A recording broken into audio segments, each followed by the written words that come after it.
arrêtez de faire le chantage avec le sexe. Parce qu'il y a les filles, non, franchement.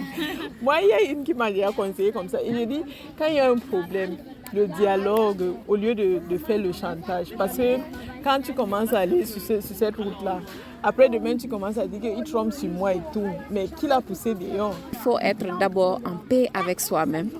Quand tu es en paix avec toi-même, ce sera beaucoup plus facile d'être en paix avec tout le monde. Et ça, il faut que chacun travaille sur ça pour qu'à un moment donné, tu te dises stop. Maintenant, ma part dans tout ça, c'est quoi? Je me suis tellement bien occupée des autres que je me suis moi-même oubliée. Du coup, on cherche aussi à s'occuper. En fait, c'est un des buts de Happy Mama. On veut d'abord être épanoui d'abord pour pouvoir faire épanouir tout le monde. Et comme tu dis, c'est un tout. C'est pas seulement... Ici en Europe, on a tendance à dire que la famille, c'est papa, maman, les enfants. On s'est tellement habitué aux autres que ich habe keine Zeit à Deutschland. On n'a pas le temps des autres. C'est seulement la famille. On est tellement busy. Et au fond, quand on regarde, on est même occupé à faire quoi? Tu te maries, tu es toute nickel. Dès que tu entres dans le mariage, c'est pas là. Non. Faisons quelque chose par rapport à ça. Je suis très contente déjà d'être venue aujourd'hui parce que j'ai beaucoup appris. J'ai beaucoup appris par rapport à tout ce que vous avez dit aujourd'hui. Il y a plein de choses que moi je ne connaissais pas et que j'ai écoutées et ça me fait plaisir et j'aimerais que ça continue. C'est la première fois que je suis ici et lorsque j'ai parlé de la rencontre à mon mari, il était on va dire, sceptique, voilà, déjà. Lorsque les femmes s'asseyent ensemble, elles vont parler de trucs comme ça. Il a même vu le thème, il dit que non, le thème est trop vague et tout. Mais en fin de compte, je suis ici et je vois que c'est rien de mauvais. C'est pas comme si c'est une guerre des femmes contre les hommes, non. Au contraire, c'est quelque chose, comment faire pour améliorer les choses dans notre foyer, quoi. Donc, j'apprécie. Justement, donc, c'est bien vu et le débat était bien. Peu que j'ai pu participer ou bien écouter, c'est vraiment enrichissant comme expérience.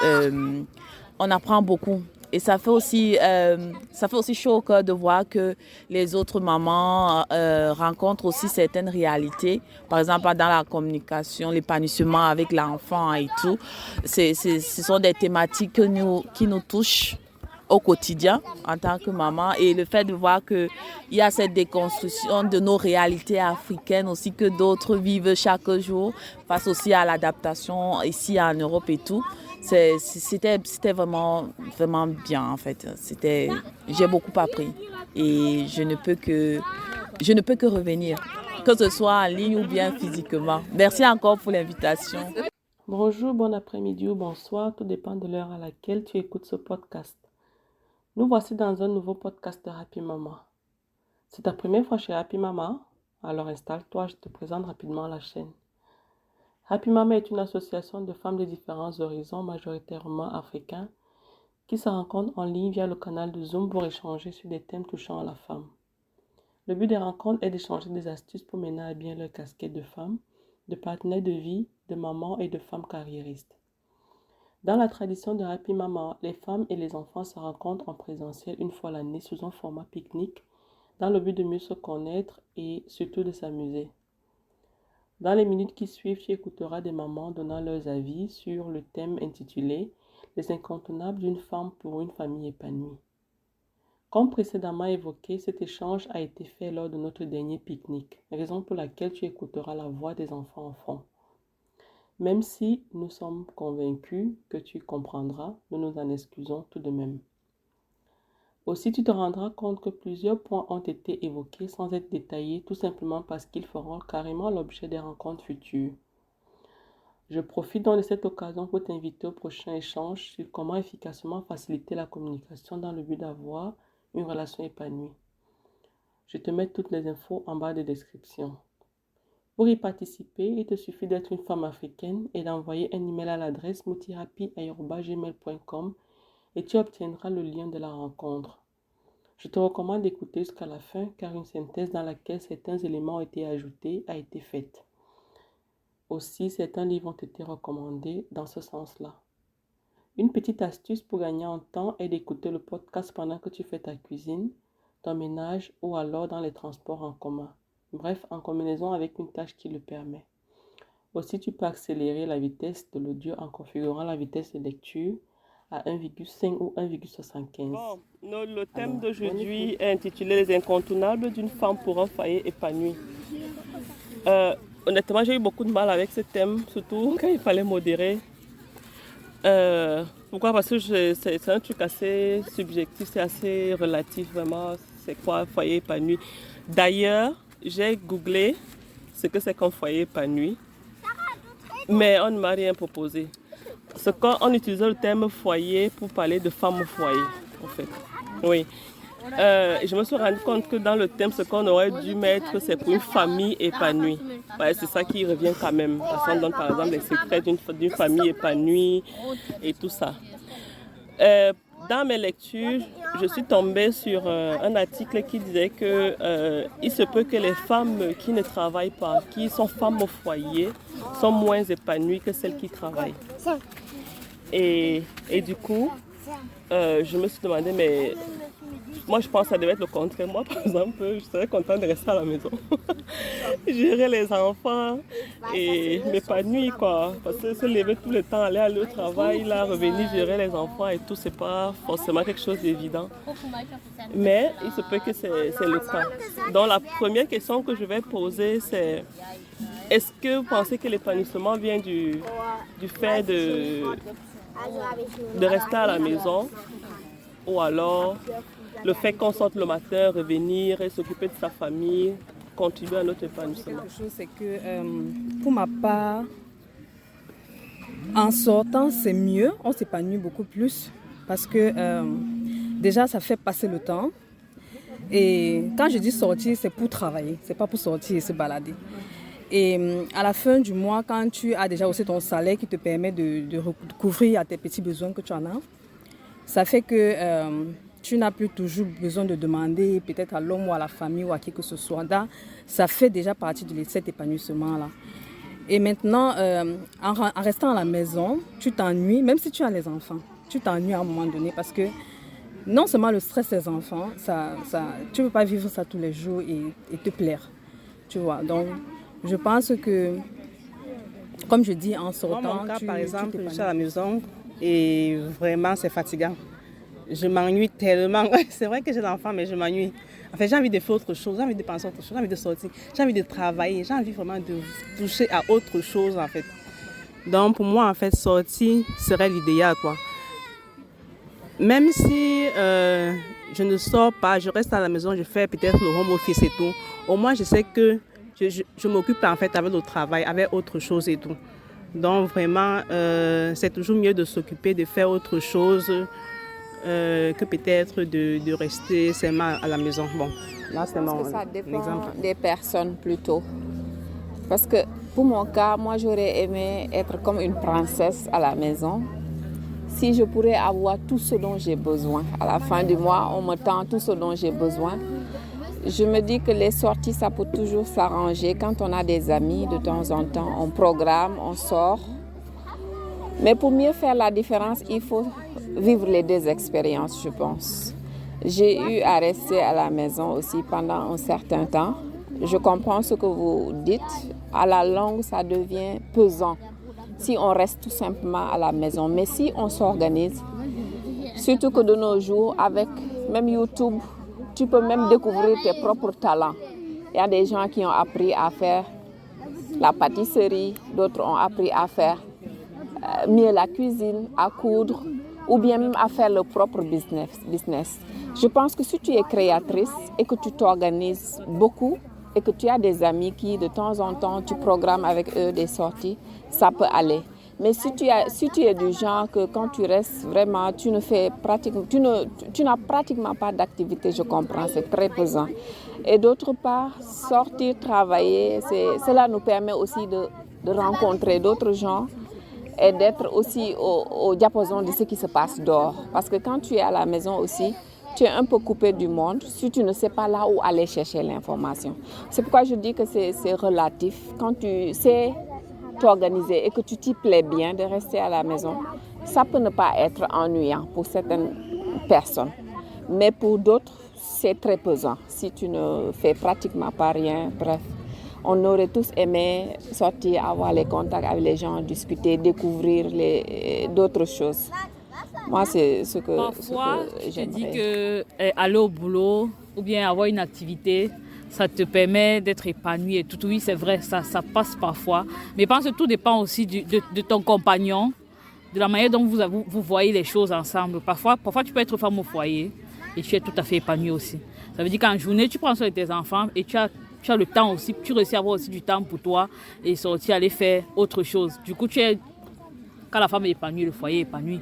Par contre, tu peux aussi être en train de travailler. À la longue, tu deviens vraiment stressée et trop prise parce que tu dois travailler. Par exemple, dans le foyer, parfois, la plupart du temps, ce sont les femmes qui font tout. Tu vas travailler, rentrer du travail, tu vas devoir t'occuper des enfants, t'occuper du foyer et tout. Et à la fin, tu vas être épuisée. Donc, tu te dis que peut-être en sortant, ça serait bien. Ça va être certes bien certains aspects comme l'aspect financier. Parce que tu n'auras pas toujours besoin d'attendre que c'est ton mari qui donne pour te faire plaisir. Mais à un moment, ça peut être lourd pour toi aussi. Parce que tu risques d'arriver à un burn-out, en fait. Parce que tu as trop à faire. Donc, tout ça, ce sont les choses... Les avis des unes et des autres, on s'en rend compte que la notion d'épanouissement est vraiment relative. D'autres vont s'épanouir à la maison, d'autres vont s'épanouir en allant au boulot. Maintenant, peut-être la question ne serait pas bien placée. Je voulais demander, c'est donc quoi l'épanouissement en fait? Quand est-ce qu'on va dire qu'on est épanoui dans la maison, dans sa famille? Bon, si moi je dois répondre, je dirais, être épanoui, c'est quoi? C'est genre, si on parle en termes de famille épanouie, moi je me sentirais épanouie si j'ai la paix dans ma maison avec mon mari, mes enfants et l'extérieur. Le social, parce que ça, c'est un truc qu'on a tendance à négliger. Et je crois que je me dis que beaucoup ne sont même pas épanouis parce que leur petit monde se limite à mon mari, mes enfants. Moi, je me dis, si c'est qu'à l'extérieur, ça ne colle pas, c'est pas dedans que ça va forcément aller. Donc, c'est ça ma définition d'épanouissement, quoi. Une autre intervention. Je peux continuer encore. Et je dirais aussi que... bonsoir. Je m'aligne à ce que tu viens de dire et je vais juste ajouter que l'épanouissement pour moi c'est le bien-être dans sa peau. Et si tu ne te sens pas épanoui, comme tu as dit dans la maison, avec ta famille, tu ne peux pas être épanoui aussi à l'extérieur et vice-versa. Parce que si tu ne t'entends pas avec le monde extérieur, le social, même étant à la maison, ça va se ressentir. Que ce soit avec ta famille, que ce soit avec ses amis ou bien avec ses enfants, ça se ressent partout. Un côté peut apaiser l'autre ou l'autre et vice-versa. Donc je vais dire, ça va des deux sens, quoi. Donc ça veut dire, si tu ne te sens pas à l'aise avec ta famille de l'intérieur, tu peux pas être à l'aise aussi avec tes amis. Donc D'abord, pas seulement à l'intérieur de la famille, mais je me dis qu'à l'intérieur de soi-même. Quand on est d'abord en paix avec soi-même, c'est plus facile de transposer ça d'abord au sein de la famille et ensuite vers l'extérieur. C'est pourquoi on se dit, nous ce qu'on oublie en général les femmes, c'est de chercher notre paix intérieure d'abord. Parce que la femme est toujours là pour les autres. On ne pense jamais à nous-mêmes. Est-ce que l'enfant a assis? Est-ce que mon mari a assis? On a tendance à s'oublier. Et c'est là le danger. Parce que moi je pense qu'il faut être d'abord en paix avec soi-même. Quand tu es en paix avec toi-même, ce sera beaucoup plus facile d'être en paix avec tout le monde. Et ça, il faut que chacun travaille sur ça pour qu'à un moment donné, tu te dises stop. Maintenant, ma part dans tout ça, c'est quoi? Je me suis tellement bien occupée des autres que je me suis moi-même oubliée. Du coup, on cherche aussi à s'occuper. En fait, c'est un des buts de Happy Mama. On veut d'abord être épanoui d'abord pour pouvoir faire épanouir tout le monde. Et comme tu dis, c'est un tout. C'est pas seulement...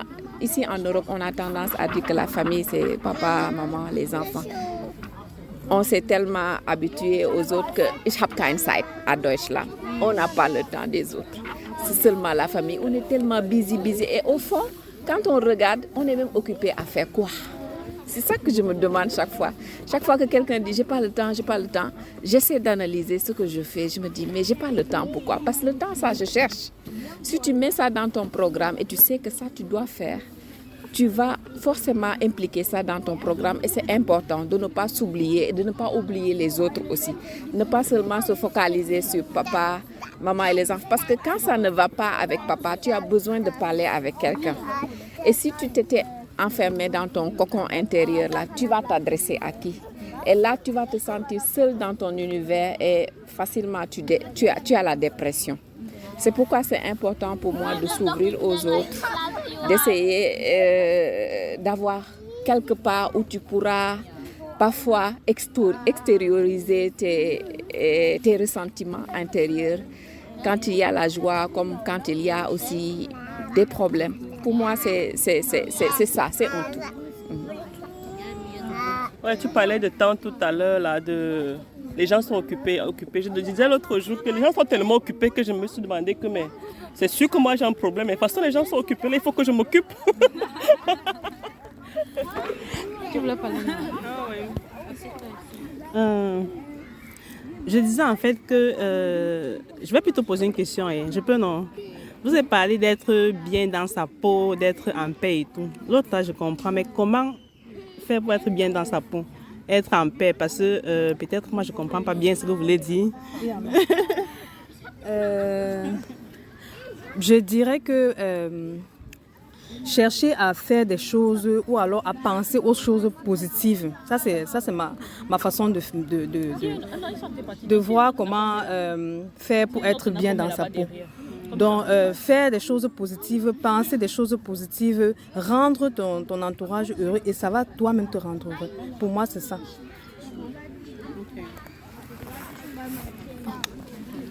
Oui, pour moi, la paix intérieure, c'est n'attends pas des autres. Par exemple, il y a des gens qui ont besoin de compliments pour se sentir bien dans leur peau. Tu dois t'aimer, tu dois aimer ta personne. Donc, quand tu te regardes dans le miroir, tu dis que Dieu m'a créé. C'est ça, c'est des choses qui se travaillent en fait. Ce sont des choses qui se travaillent. Donc, tu vas voir par exemple des filles, parce que mon mari, ma tenue ne m'a pas apprécié, je suis mal à l'aise toute la journée maintenant. Quand tu mets ta robe là, tu dis que ça donne. Si quelqu'un veut dire que c'est pas bon, c'est leur problème. C'est en fait ça, tu dois être fier de toi, peut-être pas exagérer aussi. À un moment donné, ça devient de l'orgueil. Oui. Donc, tu n'as pas besoin de la vie de quelqu'un pour te sentir bien. Tu te lèves le matin, tu te fais plaisir. Tu pars te balader.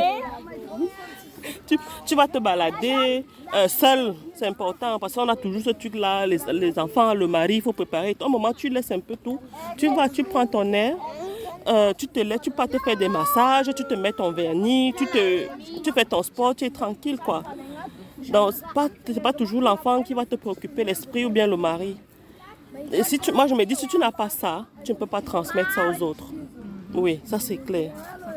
Ça commence par soi-même. Je vais ajouter quelque chose, c'est dans le même sens que de se sentir bien. Il y a une fois, une amie m'a fait comprendre, elle m'a dit en fait qu'elle, pour se sentir bien, elle s'écrit souvent certains petits mots qu'on dit souvent en fait. Je suis belle, je suis intelligente, elle se regarde dans le miroir et elle écrit d'abord et maintenant, enfin les trucs positifs en fait. Et comme ça, elle me dit chaque matin, elle se répète ça en disant qu'il faut avoir confiance en soi. Avant qu'après maintenant, peu importe ce que ton mari va dire, ça complète, mais que tu as déjà cette confiance en toi, que tu sais que tu ne sens rien en fait. Tu dois te sentir utile et tu dire ces paroles tout le temps. Et là, ça te motive, ça te permet d'avoir une belle journée et d'avoir toujours des pensées positives. Donc, c'est ce que je voulais ajouter. Ok. Peut-être que je vais ajouter un tout petit peu de ce que tu viens de dire de l'autre côté. Et surtout, ne pas tenir compte du regard de la société. Avoir sa propre ligne droite. Tu te dis que c'est ça qu'il me faut pour être heureux, pour être en paix avec moi-même. Ce n'est pas parce que Karine fait ça que je vais faire ça. Non, je regarde ce qui me va à moi. Karine a fait ça, ça lui va bien. Tant mieux, je suis contente pour elle. Mais moi, je regarde ce qui me fait plaisir, dans quoi je me vois. On a tendance toujours à calquer notre vie sur la vie de certaines personnes. Et la société nous a imposé une règle de vie. Pour être heureux, il faut avoir le mari, les enfants, la voiture, la maison, un boulot bien payé et tout. Nine, moi, pour être heureuse, je sais ce qu'il me faut. Du moment où je parviens à avoir le juste minimum pour vivre, bref, tout ce que la société impose est bon. Mais si je n'y parviens pas, je ne vais pas me le forcer jusqu'à détruire ma vie. Parce qu'à force de vouloir avoir ce que la société impose, toi-même, tu ne vis plus. Parce que tu es fixé sur un objectif qui t'empêche même de vivre. Du coup, pour moi, on regarde ce qui te suffit. Si tu te sens que dans la prière, quand tu te recueilles, tu es bien avec toi-même, je fais ma prière. Si je sens que c'est parfois mettre la musique fort dans ma maison et danser comme une folle, je danse comme je veux. Mais pas forcément que Karine avec ses enfants, tous les week-ends, ils vont à la piscine. Les enfants de Karine font la guitare, mes enfants aussi. Pourquoi tu appelles tes mamans? C'est toi qui es en face de moi. Les enfants de Jeanne font le judo, il faut que mes enfants font aussi le judo. Non, pour moi, je cherche ce qui passe à mes enfants et ce que mes enfants veulent et ce que je suis capable de faire, je le fais. Du coup, pour ne pas rester dans le système, quoi, parce que le système nous impose des choses et parfois c'est mieux de chercher sa propre. En fait, avoir une personnalité, quoi, et avoir développé la confiance. C'est que je pense que chacun doit même d'abord prendre du temps pour soi, comme on disait, n'est-ce pas, pour se demander quel est en effet mon objectif, qu'est-ce qui me rend heureuse, qu'est-ce qui peut me rendre épanouie. Parce que je pense que la question originelle était si certaines mamans préfèrent rester à la maison, d'autres préfèrent aller au travail. Moi, je pense que tout cela, ça dépend de chaque individu. Il y en a qui vont s'épanouir en restant à la maison, il y en a qui vont s'épanouir en sortant. Peut-être aussi à cause de l'éducation qu'on a reçue. Peut-être j'ai toujours vu ma maman sortir, elle n'a pas eu le temps pour nous et je me dis que être épanouie, c'est rester à la maison pour s'occuper de la famille. Ou alors, peut-être ma maman était à la maison et je me dis qu'elle n'est pas épanouie. Donc c'est à chacun individuellement de prendre peut-être un temps. Je dis vraiment, franchement, parfois, même prendre une journée par mois où tu te mets un peu à l'écart et tu revois ta vie. Quel est mon objectif? Qu'est-ce que je veux? Qu'est-ce que j'ai déjà eu? Et puis, surtout, essayer au maximum de retirer le regard des gens. Est-ce que je peux, c'est vrai que c'est souvent difficile, mais est-ce que je peux vivre aujourd'hui si je n'ai plus de mari, je n'ai plus d'enfants, je n'ai plus de papa, je n'ai plus de maman? Parce que moi, je travaille à l'hôpital, j'aime toujours prendre il y a des personnes qui arrivent parfois avec des dépressions sévères ou alors avec... ils ont pris tellement du poids et tout à cause de certaines situations qui se sont passées dans leur vie. Et c'est toujours, peut-être tu t'es tellement accroché à quelqu'un que tu te disais que bon, sans cette personne-ci, je ne peux plus vivre. Ou bien alors la personne n'est plus là aujourd'hui et puis tu te laisses aller et tout. Donc, il faudrait qu'on apprenne aussi à avoir vraiment les pieds sur terre, comme on dit. Et avoir ces pieds sur terre, c'est revenir d'abord à moi-même. Qui suis-je? Qu'est-ce que je veux et où est-ce que je vais? Son avis par rapport à l'épanouissement. Oui, maintenant, et un des trucs qui a été soulevé, c'est par exemple, c'est important d'avoir sa paix intérieure. Oui, si tu n'as pas ça, tu ne peux pas marcher. Maintenant, une maman qui nous suit, par exemple, elle va te dire que j'ai ma paix, mais je ne me sens toujours pas, ma famille n'est pas toujours épanouie. Qu'est-ce que je peux faire en plus? Qu'est-ce qui est un truc important que si je n'ai pas ça dans ma maison, je risque de rater l'épanouissement de ma famille?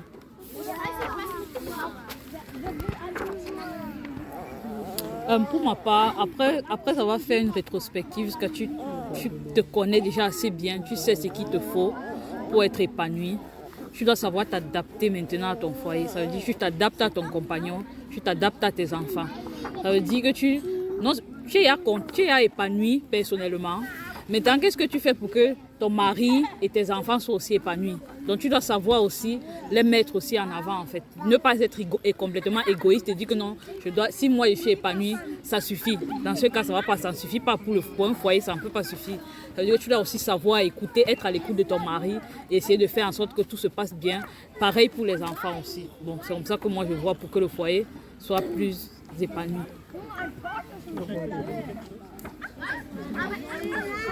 Oui, tu as très bien découpé l'épanouissement avec le conjoint, l'épanouissement avec les enfants et l'épanouissement avec la société. Voilà. Numéro 1, avec le conjoint, quels sont les comportements capitaux qu'une femme doit avoir pour être épanouie avec son mari? Moi, numéro 1, c'est le respect. Une femme doit apprendre à respecter son mari.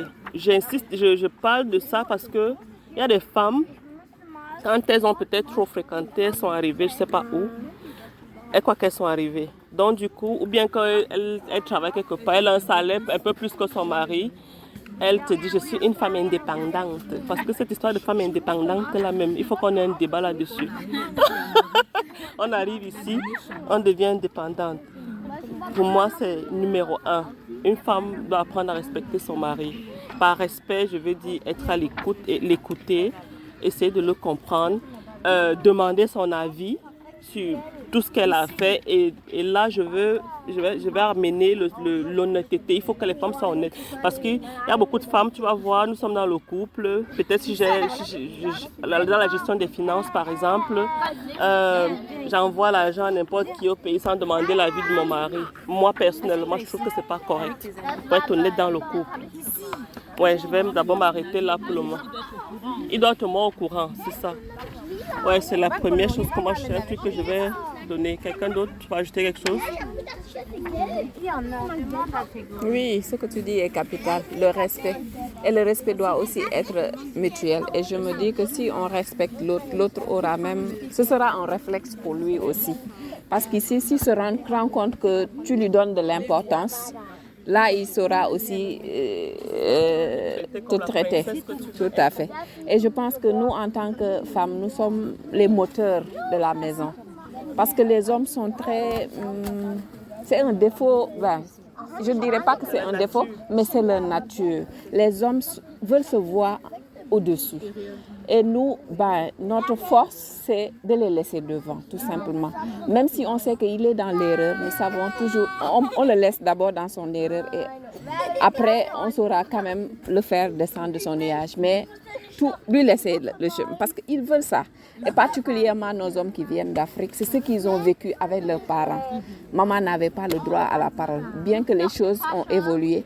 Mais on doit tout le temps laisser ça quelque part dans l'esprit, que même si on est femme indépendante, on doit leur donner cette place-là, parce que ça leur appartient, et aussi faire beaucoup de compromis. Ne pas trop se tirailler. Quand il faut laisser, qu'on lâche les premières. Parce que moi, je me dis qu'on gagne en hauteur quand on lâche. Ce n'est pas rester là à se tirailler. Même ça ne te plaît pas, mais il faut que quelqu'un lâche. Qui doit lâcher? Pour moi, c'est nous.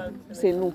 Parce que tôt ou tard, ils vont reconnaître leur erreur et revenir s'excuser. Du coup, ça n'en vaut pas le coup, quoi. Et comme tu disais, pour les finances, moi, je me dis que normalement, ça ne devait même pas poser de problème. Du moment où, quand on est marié, je pense qu'on fait tout pour le bien de la famille.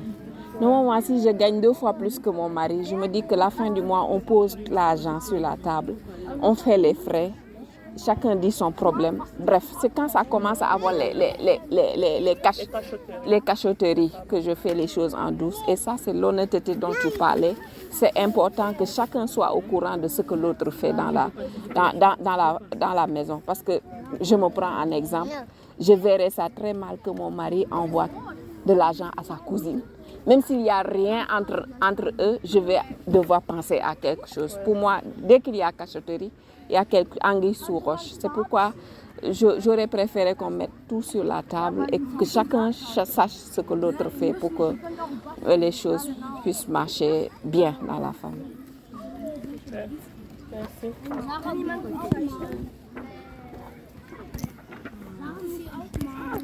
Moi, je veux juste te dire qu'en dehors du respect, il y a également le dialogue. Parce que certaines femmes, peut-être même les hommes aussi, parfois, en fait, ils gardent tout pour eux, en fait. Ça veut dire qu'ils ne parlent pas, ils ne s'expriment pas. Et pour moi, en fait, quand tu ne t'exprimes pas, la personne qui est en face de toi, en fait, ne sait pas quel est le problème, peut-être ne sait pas, en fait, ce que tu veux. Donc, pour moi, le dialogue est aussi capital pour l'épanouissement. Et je voulais aussi ajouter la soumission de la femme. Donc, ça fait partie aussi du respect. Parce que beaucoup de femmes aussi qui arrivent, je vais dire toujours en Europe, et quand on arrive, l'homme veut peut-être manger le soir et dit, tu ne peux pas te servir là, moi je suis fatiguée. tu es allé travailler, moi aussi je suis allée travailler et tu dois te servir. Bats-toi là. Donc les trucs, ça c'est des trucs qu'on entend fréquemment entre ici chez les femmes et consorts, et moi je trouve que c'est pas bien. La femme devrait rester soumise et connaître son rôle face à son mari.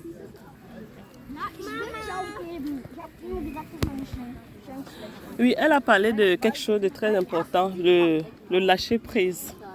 Je sais que ça c'est un truc que nous les femmes, on sait le corps comme ça là, tant que ce n'est pas sorti tout. Le cœur fait comme ça fait mal. Et ce qui est dommage, c'est qu'à la fin de la journée, c'est toujours toi qui pleures.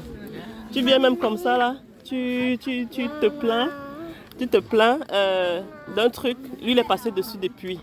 Et quand tu reviens, ça t'énerve et tu parles de ça, ça t'énerve encore plus. Et puis toute la nuit, tu rumines. Mais vraiment, apprenons à lâcher prise. Et pour apprendre à lâcher prise, une petite astuce que je peux donner, c'est apprendre à être empathique. Ça, c'est un problème qu'on a empathique. Genre, tu te mets à la place de l'autre. Ça, c'est un problème qu'on a dans notre communauté en général. Essayer de comprendre l'autre, essayer de se mettre dans la peau de l'autre. Et moi, je pense que c'est un truc qui aide beaucoup dans le mariage. Pourquoi je pense à ça, c'est que il y en a beaucoup, que ce soit nous-mêmes ou nos partenaires ou tout ça. Il y a beaucoup, elle a parlé de ça, beaucoup. Nous avons des comportements aujourd'hui qui sont dus à la façon dont on a été éduqués. Dans quel genre de famille on a grandi. Tu vas voir peut-être ton époux ou ton partenaire a un certain comportement parce qu'il a vu ça chez son père. C'est pour ça qu'on dit souvent qu'il est très important de savoir d'où vient ton partenaire, de quelle famille il vient. De là, tu peux essayer de déduire certains de ses comportements. Ça ne vient pas du ciel, ça c'est sûr. Et aussi, j'ai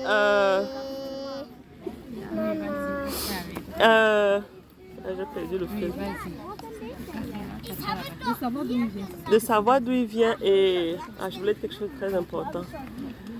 Mais bon, quand ça va revenir, je vais parler. Oui, moi je pense que c'est important, l'empathie, essayer de comprendre vraiment. Ça aide beaucoup. Enfin, pour moi personnellement, ça m'a beaucoup aidé. Et quand tu es empathique, tu as plus la facilité de passer le message. Parce que communiquer aussi, tu vas venir là, qu'il rentre le soir, il est fatigué, tu commences à gronder. Ah, tu étais où, machin, ceci, tu as fait ceci. Il ne va pas t'écouter. Il faut trouver la méthode, mais comment faire passer le message, dans les conditions dans lesquelles il faut passer le message pour te faire écouter. Parce que d'autres tu vas parler comme ça. Si le message n'a pas été bien passé, ça entre d'une oreille, ça sort de l'autre. Et aussi beaucoup de patience, parce que ça prend le temps. Comme je dis souvent, une personne qui s'est mariée peut-être à 23 ans, tu as rencontré quelqu'un qui a fait 23 ans de sa vie, qui vivait dans une famille. Toi, tu as fait peut-être 22 ans de ta vie. Vous n'espérez pas qu'en un claquement de doigts, les choses vont se faire et vous allez être épanouis. C'est ça. Ok. Nous sommes ici entre nous les femmes. Moi, je vais dire un autre aspect que je trouve qu'il y a généralement aussi dans notre communauté. Arrêtez de faire le chantage avec le sexe. Parce qu'il y a les femmes. Moi, il y a une qui m'a déjà conseillé comme ça. Il me dit, quand il y a un problème, le dialogue, au lieu de faire le chantage. Parce que quand tu commences à aller sur cette route-là, après demain, tu commences à dire qu'il trompe sur moi et tout. Le pardon. Le pardon. Parce que quand tu rumines. Tu vois que tu fais du mal à l'autre alors que c'est en fait en toi que tu te fais du mal. Oui, c'est toi qui souffres. Apprenons à pardonner et laisser tomber les choses. Parler avec bienveillance, comme je disais tout à l'heure. Tu veux parler à quelqu'un, tu ne peux pas parler à quelqu'un quand toi tu as déjà le cœur rempli de colère. C'est clair que tu vas parler en étant en colère. Choisis le bon moment pour passer ton message. Aussi, un truc que j'ai appris récemment, c'est lire. Il y a beaucoup de livres sur le mariage.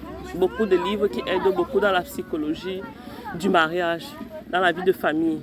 Il y a beaucoup de livres. Je pourrais envoyer des livres que j'ai pu lire entre-temps. Ok, s'il n'y a pas autre chose à ajouter avec la vie du conjoint. Mais un truc que j'ai oublié. Les amis, prenons soin de nous les mamans. Hey! Moi, ça c'est un truc que j'ai particulièrement remarqué en Allemagne. C'est pour ça qu'on incite les femmes en Allemagne, qu'on ne s'habille pas bien. Quand tu te maries, tu es toute nickel. Dès que tu entres dans le mariage, C'est pas là. Non. Faisons quelque chose par rapport à ça. J'ai rencontré une femme quelque part là, une fois. Et je vous dis, elle dégageait une odeur. Je ne sais pas que j'exagère. Je me suis demandé qu'il y a une femme, il existe des femmes comme ça. Pauvre mari, une jeune fille. Pauvre mari.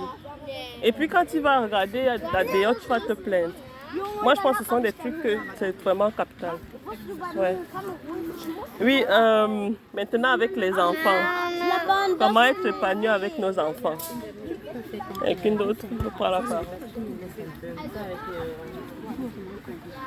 Être à l'écoute de nos enfants. Oui. On a grandi dans une société où... Non. Attends, Kali. L'enfant n'a rien à dire, oui. On sacralise les aînés. Quand l'aîné a dit quelque chose, bien le parent a dit quelque chose, l'enfant n'a plus de mots. Moi, je pense que c'est fondamental. Moi, je pense que c'est même ça le socle, en fait. Un enfant qui a été traumatisé, parce que on a beau dire quoi, ça finit par entraîner au traumatisme. Un enfant qui n'a pas la liberté d'expression. C'est vrai, il y a des limites. On a des thèmes pour parler de l'éducation des enfants. Oui. Mais d'abord, écouter les enfants. Moi, je pense que c'est très important. Par rapport à l'écoute des enfants, je lis présentement un livre sur la puberté. Et je pense que quand ils sont encore petits, là, n'est-ce pas, on se dit que bon, si je le tape ou bien si je punis et tout, il va me comprendre et tout. Mais faisons très, très attention parce que cet aspect de l'écoute de l'enfant, quand tu écoutes l'enfant, quand l'enfant peut tout te dire, c'est très important parce que demain, lorsqu'il commence à sortir avec ses amis ou bien il peut rentrer et puis te dire que bon, maman, voici. Il n'a pas peur de ne pas venir vers toi, mais si c'est du genre, dès qu'il faisait quelque chose, tu disais pourquoi tu as fait ça et tout, tu vois, à un moment, il aura peur de venir vers toi. Et surtout pour nous les mamans, c'est apprendre à rester calme. Même si l'enfant, je me rappelle, une fois j'étais à la cuisine, je fais le tarot. Nathan, il vient à la cuisine, il voit le tarot, il dit oui, le tarot. Il va au salon, il monte sur le canapé. On avait une table en verre. Il saute ça, oui, le tarot. Et ça s'est cassé. Donc, le premier réflexe, c'était d'abord d'aller gronder. Mais tu faisais quoi et tout, mais... Il y a Lucas qui me ramène toujours parce qu'il dit toujours que maman, est-ce que tu t'es rassurée qu'il ne s'est pas blessé? Parce que c'est nous les mamans africaines. En fait, moi, chez nous, ça a toujours été comme ça. C'est que quand quelque chose se casse, on te gronde d'abord pourquoi tu as cassé avant que peut-être si tu t'es blessé après. Et les enfants, ils voient ça, ils remarquent ça, ils prennent ça.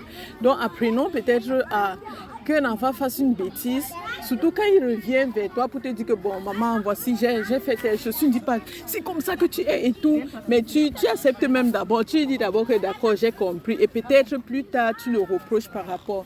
Mais si déjà en venant vers toi, il sait que bon, tu vas sûrement le reprocher et tout, ça fait que lorsqu'il fait les bêtises, il ne t'en parle plus, quoi. Il commence à cacher et ça c'est très dangereux. Comme je dis, on vit dans une société, je dis toujours à mes garçons, sachez que si demain vous marchez avec vos amis là dehors, quelque chose se passe, on va d'abord te regarder avant de regarder les autres, tu vois. Donc il faudrait que si l'enfant rentre, il te dit que bon, par exemple, quand l'enfant rentre, il me dit que bon, maman, voici ce qui s'est passé à l'école et tout. Et la maîtresse m'écrit par exemple pour dire que voici ce que l'enfant a fait et tout. Je puisse être capable de dire que non, mon enfant n'a pas fait ça parce que je connais mon enfant et je sais que mon enfant ne peut pas me mentir, il ne peut pas me cacher les choses. Donc c'est très important cet aspect-là. Donc si j'ai quelque chose à ajouter, c'est de revenir sur l'empathie. L'empathie, ce n'est pas seulement avec le mari, mais aussi avec les enfants. Parce que chaque fois que l'enfant se plaint de quelque chose, c'est parce qu'il a un problème. L'enfant ne peut pas se plaindre pour rien. Même si l'enfant vient en pleurant, c'est parce que l'enfant a un problème. Alors essayez de toujours chercher la source de la plainte de l'enfant pour pouvoir comprendre l'enfant, écouter l'enfant et tout. Et ce que Karine vient de dire, c'est très très important. Comme elle parlait de l'adulte là, de l'adulte, non? De la puberté et tout. On a tendance toujours, par rapport à notre éducation, à taper l'enfant par le réflexe et qu'on sort. Parce que taper, c'est la méthode la plus facile. Tu tapes l'enfant va t'écouter facilement et tout, l'enfant va obéir. Mais maintenant, quand l'enfant aura 14 et 15 ans, il va continuer de faire les bêtises. Et si tu sais que tu avais commencé à taper l'enfant dès le bas âge, à 14 ans, tu ne pourras plus le taper n'importe comment.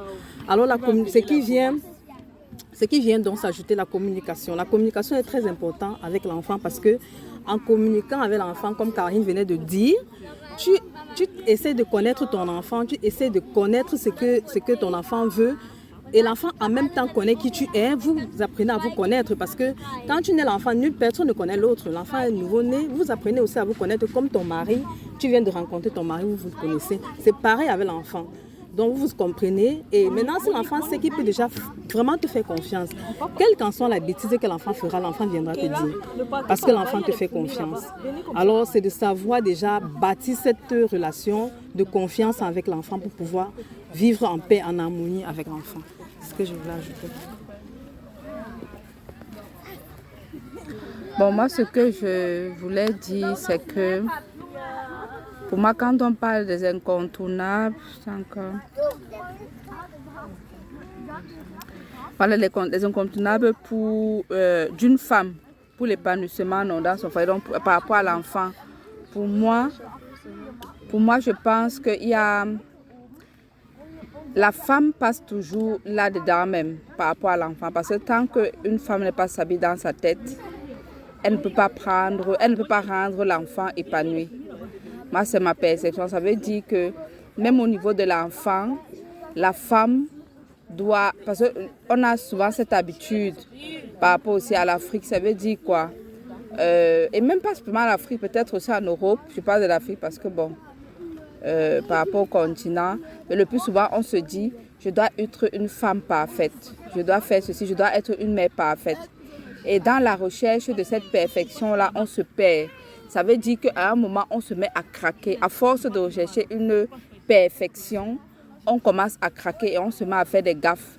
Les gaffes pour soi-même et les gaffes par rapport à son enfant. On craque parce que nous sommes des êtres humains. On ne peut pas être parfait. Tout ne peut pas toujours être parfait. C'est pour ça que moi, je me dis, dans les incontournables, vient toujours que la femme elle-même se stabilise. Elle cherche toujours à se stabiliser. Elle cherche toujours à avoir ce que d'autres appellent le me-time. Donc un temps pour elle, un temps pour redescendre. Ça peut être quand les enfants se couchent. Ça peut être qu'un jour qu'elle dit, en fait c'est chaque femme qui connaît ce qu'elle se souhaite pour, comme on dit, pour sa propre santé. Et maintenant on a évoqué la communication. Je trouve que c'est dans tous les cas bien. Moi j'ai été éduquée dans un foyer où moi j'avais le droit de dire ce que je voulais dire. Mes parents sont tous les deux Camerounais, j'avais le droit de dire ce que je pouvais dire. Mais mon père disait toujours, mais le fait que tu dises ce que tu dis, ça ne signifie pas que je te donne raison. Donc c'est pour ça que moi je me dis, c'est toujours bien de pouvoir écouter les enfants, de communiquer avec eux. Mais moi, pour moi, un incontournable pour l'épanouissement de l'enfant, c'est qu'un enfant quand même, c'est un enfant. Surtout à un certain âge, ça veut dire qu'il peut avoir des besoins, mais l'adulte doit toujours, ou la maman doit toujours rester la maman. Elle doit toujours prendre pour dire que, ok, je suis ton amie, tu peux me confier tous tes secrets, ok. Mais en fait, je suis aussi ta maman. Avant d'être ton amie, je suis ta maman. Ça veut dire que c'est moi qui vois le danger et qui te protège. Parce que l'enfant n'est qu'un enfant. Même s'il dit ce qu'il a à dire, même si parfois, effectivement, il faut l'écouter parce que parfois il peut avoir raison, mais on doit toujours faire tout pour se détacher et de revenir en parent. Donc pour moi, c'est aussi un incontournable pour une maman. Ça veut dire, je suis la meilleure amie, mais je suis avant tout aussi la maman. Je dois être cette personne-là qui dit aussi stop. Ce n'est pas parce qu'un jour je dis à l'enfant que non, tu n'as pas le droit, que je suis une mauvaise maman. Au contraire, même la maman, pour l'épanouissement de l'enfant, doit pouvoir aussi accepter qu'à un moment, même si c'est je dis que je vais être la meilleure amie, à un moment, l'enfant peut être fâché contre moi parce que j'ai pris une décision peut-être qui va à son encontre, mais je sais que c'est pour son bien. Donc moi, je me dis, là, intervient dans cette communication où je dis à l'enfant que tu as cette dit ça, je t'ai écouté, mais je prends la décision en tant que parent. Surtout encore ici en Europe, où on évolue, où les enfants sont confrontés avec d'autres mœurs. Donc, je ne vais pas tout laisser mon enfant faire tout parce qu'on dit que c'est la liberté, les droits. Moi, je me dis souvent, quand ma fille vient avec les droits de l'enfant, je dis c'est bien, on discute des droits, on discute aussi des devoirs de l'enfant. Le devoir de l'enfant, c'est que je peux aussi te parler et tu me dis que Gévec, ou bien tu me tournes aussi les yeux. Ce n'est pas aussi ça. Donc, autant tu as des droits, autant moi aussi j'ai des droits. Autant tu as des devoirs, moi aussi j'ai des devoirs. Donc, on s'asseye et la communication est là-dedans. Pour moi, je dis c'est... Pour moi, c'est comme ça que je vois vraiment l'épanouissement de l'enfant là-dedans. C'est aussi pouvoir être strict avec lui. Comment gérer l'épanouissement maintenant avec les autres? Avec les autres, l'épanouissement avec les autres de la société. Comment on fait pour que notre foyer épanoui et les autres? Bon, par rapport à ça, j'aimerais ici aussi tirer notre attention sur notre lieu de service, ceux qu'on a comme collègues. Parce que tu passes quand même beaucoup de temps avec tes collègues par jour, ne disons pas par mois ou alors par an. Et si ce sont des gens, si tu es toujours mal à l'aise au boulot par exemple, ce qui est sûr c'est que tu vas ramener ce stress-là à la maison. Et je me dis que pour être épanoui, il faut pouvoir faire la part des choses. Savoir que bon, est-ce que ce métier m'épanouit vraiment? Est-ce que dans ce métier je m'épanouis? Ou bien alors, est-ce que je fais juste parce qu'il faut faire? Avoir aussi le courage parfois de dire que bon, je change par exemple d'employeur ou bien de métier parce qu'en effet je ne m'épanouis pas dans ça. Parce que j'ai aussi constaté parfois tu es dans quelque chose qui ne te plaît pas, tu te dis toujours que bon, on va faire comment? Dieu va gérer et tout. Et tu restes là, tu te retrouves 5 ans, 10 ans, 20 ans, tu es toujours dans la même chose. Et tout le stress que tu peux apporter là-bas, tu ramènes ça à la maison. Du coup, la maison aussi n'est pas épanouie. Donc, c'est une chose. Nos collègues, est-ce que c'est un milieu sain? Parce que, mine de rien, je passe aussi une bonne partie de ma vie là-bas. C'est entre deux personnes. La troisième personne, là, c'est le démon. C'est vrai. Il faut aller de temps en temps, il faut rencontrer les amis, causer et tout. Mais il y a un truc que je voulais dire, c'est que le chez nous ne soit pas comme un bar. Parce qu'il y a des gens qui ont une facilité à amener les gens chez eux, garder les gens chez eux, sans oublier que tout le monde n'est pas forcément content de ta vie. Oui, tu ne sais pas les intentions des gens. Et il y a une fille là qui a l'habitude de recommander que même si tu as des amis, il n'y a pas de problème. Sauf si c'est vraiment les amis de confiance. Rencontrez-vous dehors. Tu t'épanouis dehors avec tes amis, pas forcément dans la maison. Tu n'as pas le droit, tu ne peux pas héberger tout le monde dans ta maison pour dire que je suis, que j'ai un bon cœur. Et moi, je pense qu'il y a les limites à ça aussi. Oui, c'est un point que je voulais ajouter à ça.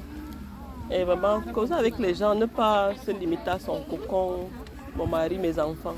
Tu avais une vie avant, continue d'avoir cette vie, juste que tu tiens compte du fait que maintenant, il y a des gens en plus que je dois gérer, en plus de ce que tu connaissais avant.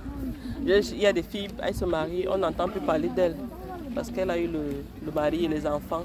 Elle ne gère plus les amis et tout ça. Ouais, mais s'il y a des thèmes, là c'est un thème vraiment... c'est autre chose, ça dépend aussi de ton compagnon souvent. Hein, parce que parfois tu as ton mari et peut-être la compagnie que tu avais avant lui, il n'est pas trop... On va dire, il n'apprécie pas la compagnie que tu avais avant lui. Du coup, lorsqu'il t'a rencontré ou bien lorsque vous mettiez les bases de votre relation, il a dit qu'il n'apprécie pas cela. Du coup, les gens de l'extérieur vont voir que non, elle s'est mariée, elle se prend des airs, ou bien elle a fait son choix. Pourtant, c'est que c'est une entente avec son conjoint, en fait. Oui. Peut-être sa vie d'avant ne l'apportait pas vraiment un plus, quoi. Du coup, elle a choisi de se séparer de cette vie-là, en fait. Non, ça, je comprends. Ce que je vais dire, c'est tu ne peux pas couper les ponts avec tout le monde. C'est clair qu'il y a quand même des gens qui sont importants dans ta vie. Et c'est clair qu'il est important, à un certain niveau de sa vie, de couper les ponts avec certaines personnes. Quand quelqu'un devient toxique pour toi, tu t'en débarrasses pour ton propre épanouissement. Et elle est ici. Oui, je crois que là, on a tout parcouru. Il y a des choses qu'on a oubliées, on peut rajouter. On n'a pas parlé de l'amour. L'amour. C'est même tout ça, tout, que ce soit avec le conjoint, avec les enfants et même la société. Oui, si on n'a pas de l'amour dans son cœur, tout ça là, c'est Je te dis c'est que zéro. je suis très contente déjà d'être venue aujourd'hui parce que j'ai beaucoup appris. J'ai beaucoup appris par rapport à tout ce que vous avez dit aujourd'hui. Il y a plein de choses que moi je ne connaissais pas et que j'ai écoutées et ça me fait plaisir et j'aimerais que ça continue. C'est tout ce que je peux dire pour aujourd'hui. Merci, merci, merci. Ma copine là-bas qui n'a pas Bon, moi je dirais,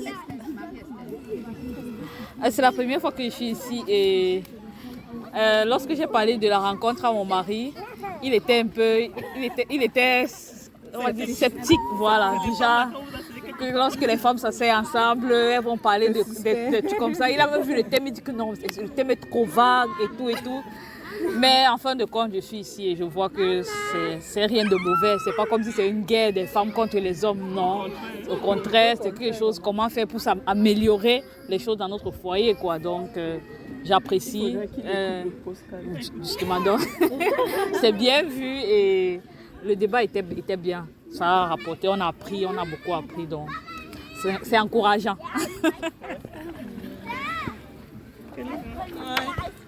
Merci pour le partage, c'était vraiment enrichissant. Et moi, tout ce que je peux dire, c'est qu'il faudrait peut-être qu'on essaie de voir comment faire cela. En fait, cette rencontre, peut-être 2 fois par an, un truc comme ça là. Parce que c'est bien beau online, mais aussi le fait de se rencontrer avec physiquement comme ça, de se connaître, c'est encore mieux, quoi. Donc, c'est ce que je voulais dire. On a tenu, on va prendre ça en considération. Ok. Ok, moi c'est ma première fois aussi d'assister. C'est vrai que j'ai pris les choses en cours, mais du peu que j'ai pu participer ou bien écouter, c'est vraiment enrichissant comme expérience. On apprend beaucoup. Et ça fait aussi chaud au cœur de voir que les autres mamans rencontrent aussi certaines réalités. Par exemple, dans la communication, l'épanouissement avec l'enfant et tout. Ce sont des thématiques qui nous touchent au quotidien en tant que maman. Et le fait de voir qu'il y a cette déconstruction de nos réalités africaines aussi que d'autres vivent chaque jour face aussi à l'adaptation ici en Europe et tout. C'était vraiment bien en fait. J'ai beaucoup appris et je ne peux que revenir, que ce soit en ligne ou bien physiquement. Merci encore pour l'invitation. Je vais juste ajouter quelque chose au thème. Je pense que la femme, c'est le noyau de la famille. Donc quand elle ne va pas bien, l'atmosphère à la maison n'est pas bien. Et quand elle se sent épanouie, l'atmosphère à la maison est aussi très très bien. Donc je pense qu'en plus du respect, la femme doit vraiment être à l'écoute et savoir vraiment quand parler à son mari. Parce que quand il y a des problèmes, le mari n'aime pas vraiment qu'on parle directement, qu'on réponde directement comme ça. Il faut savoir quand, comment et quand lui parler. Et ne pas directement aller peut-être poser vos problèmes à la famille, aux amis. D'abord, essayer de résoudre le problème à l'intérieur avant de... En fait, il ne faut même pas y penser, en fait. Il faut toujours essayer de résoudre le problème à l'intérieur de la maison. Parce que dès que ça sort là, c'est très négatif, en fait. Donc, c'est le point que je voulais ajouter. Et essayer toujours de dialoguer. C'est très important. Et poser et être franche, être honnête avec son conjoint. Savoir que ça donne envie de revenir. On a parlé de certains points en gros. Et je crois que c'est des choses qu'il faut détailler après, quoi. Des trucs comme la patience, l'empathie, comment est-ce qu'on les idées concrètes, quoi, comment la communication. Quand on dit en gros comme ça, oui, je suis sûre que tout le monde communique, mais il y a certainement certaines atouts, certaines touches à communiquer, comment communiquer, que ce soit avec l'enfant ou le partenaire. C'est des thèmes qu'on va développer en détail après. Allez. Et je voulais aussi ajouter quelque chose qui est souvent crucial. Je crois que c'est une nouvelle maman qui a déclaré ça aujourd'hui. C'est C'est la peur que certaines personnes ou l'appréhension que les gens ont quand ils écoutent Happy Mama. Happy Mama, oui, c'est une rencontre exclusivement de femmes, mais ce n'est pas dans le cas contraire, en fait, de guerre, parce qu'à Happy Mama, il s'agit, comme on dit, c'est que la femme soit stable, qu'elle parle de son épanouissement, que ce soit par rapport au travail, que ce soit par rapport à son foyer, que ce soit par rapport à son propre corps ou avec ses enfants. Et ça, c'est quelque chose qui est connu, comme on dit, depuis l'origine du monde. C'est que la mère, la femme, c'est même pas d'abord la mère, la femme est comme le berceau, la porteuse du monde. Ça veut dire que si une femme n'est pas stable, tout se gâte. Et dans nos cultures encore africaines, c'est même encore plus. On dit souvent que non. Si quelque chose se gâte, ça veut dire que la femme peut-être n'a pas pu mettre la main. Donc quand on organise les rencontres de Happy Mama, c'est parce que d'abord pour une femme, pour son propre épanouissement sur certains thèmes, parfois elle a besoin de se retrouver avec d'autres femmes pour parler, un cadre fermé où elle se sent à l'aise. Parce que parfois, il y a les thèmes parfois on peut dire comme tabou, qu'une femme ne va pas parler avec son partenaire. Peut-être que quand elle est enceinte, peut-être elle n'a pas envie de rapport. Elle va savoir comment j'apporte ça. Alors que c'est surtout avec d'autres femmes, dans ce genre de cas, elle dit que gars, la grossesse, si moi j'ai envie de, ou bien l'autre n'a pas envie de. Et dans les échanges de femmes, elle se rend compte que bon, comment je peux faire pour éviter ce que la maman Karine a dit pour chasser mon mari. Peut-être qu'elles peuvent dans ce genre de cadre fermé, c'est pour ça que c'est un cadre fermé. Mais le but, c'est l'épanouissement de la femme, et l'épanouissement de la femme vient avec l'épanouissement de son mari et de son foyer et même de la société entière. C'est ce que je voulais ajouter. Super, très belle conclusion. Mais ok, généralement on discute comme ça et je dis toujours ça, que ça ne reste pas seulement des heures perdues, qu'on mette en pratique et ça va porter ses fruits progressivement. Voilà, c'est ce que je voulais dire. Allez, c'est la fin. L'épanouissement d'une femme ne dépend pas de son statut professionnel. À chacune de pouvoir se donner les moyens pour atteindre le bonheur qu'elle recherche, qu'elle soit femme au foyer ou qu'elle ait un boulot. Nous exhortons les femmes visant une vie de famille à commencer par rechercher leur épanouissement personnel, ensuite celui avec leur partenaire de vie, leurs enfants et la société. Pour ce qui est de l'épanouissement personnel, il a été recommandé de rechercher la paix intérieure et prendre soin de soi. À ça, nous rajouterions qu'une femme devrait être travailleuse, discrète et spirituelle, car une femme travailleuse n'a pas le temps pour s'occuper de la vie d'autrui. Elle est préoccupée par ses projets, que ce soit au boulot ou ses projets personnels. Une femme travailleuse saura mieux organiser ses journées tout en évitant de passer du temps sur des activités qui ne lui seront pas bénéfiques. Discrétion et spiritualité vont de pair dans la mesure où une femme ayant ces deux qualités gardera ses projets et sa famille sous la protection de l'être suprême en qui elle croit, si elle croit en un bien sûr. Cela lui évitera le regard et l'énergie négative de ses détracteurs qui parfois pourraient être la cause de certains de ses malheurs. S'agissant de l'épanouissement avec son partenaire, les incontournables valeurs suivantes ont été préconisées. Le respect, l'honnêteté, la transparence, le lâcher-prise, le dialogue, la soumission, l'empathie, la patience, le pardon, la propreté et la lecture. A été vivement proscrit, c'est-à-dire rejeté, le chantage émotionnel. Toutes ces valeurs feront l'objet de nos rencontres futures. Reste connecté. Quant à l'épanouissement avec nos enfants, la majorité des mamans étaient de cet avis qu'il faut favoriser l'écoute, l'empathie et l'amitié, sans oublier de garder sa position de parent en disciplinant son enfant quand il le faut. Enfin, l'épanouissement avec la société. Bien que l'extérieur peut souvent être nocif pour notre vie de famille si nous ne sommes pas assez sages, il reste très important pour une femme de ne pas délimiter son monde à son mari et ses enfants. Se couper du monde pourrait également être nocif pour nous. Il est donc important de revoir son cadre professionnel, ne pas hésiter à changer d'emploi si on ne s'y plaît plus. Ne pas faire de sa maison un bar ou un hôtel, mais choisir méticuleusement qui rentre chez nous et à qui on parle de nos soucis. Bien qu'il ait été dit de ne pas penser à parler de ses problèmes à une tierce personne, particulièrement nos problèmes de couple, il est important de mentionner que cette déclaration devra être revue si nous sommes victimes d'abus verbal ou physique. Car il s'agit là d'une situation de vie ou de mort. Nous recommandons les 6 livres suivants. Les 5 langages de l'amour de Gary Chapman. Loving your spouse when you feel like walking away de Gary Chapman. Ce que j'aurais aimé savoir avant de me marier de Gary Chapman. La sécurité émotionnelle de l'enfant, comment l'aider à se construire ce lien d'attachement de Dr. Anne Reynaud. Au cœur des émotions de l'enfant d'Isabelle Fillosa. Se libérer des relations toxiques. Sortir du piège affectif de France Brécard. Nous vous remercions pour votre écoute et espérons partager avec vous notre prochain podcast.